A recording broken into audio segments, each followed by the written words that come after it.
Ümit atmış. Bak be. Haydi. Haydi sen. Hayatta da güzel. Tamam dedim Oktay belə gəldi, o biri belə getdi. Buna bak.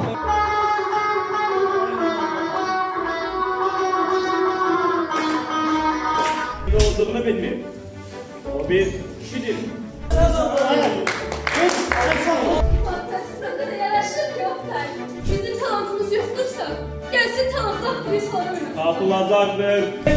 Aslan Bey yazsın. Sen bir alsan yerlere. Aslan. Bunun içine bak. Yalnız bunlar değil. Hatta bir mescid gibidir. Şimdiden gir. Bunların hamısı sen mükemmel. Ey bir dünya Muhammed Erdoğan.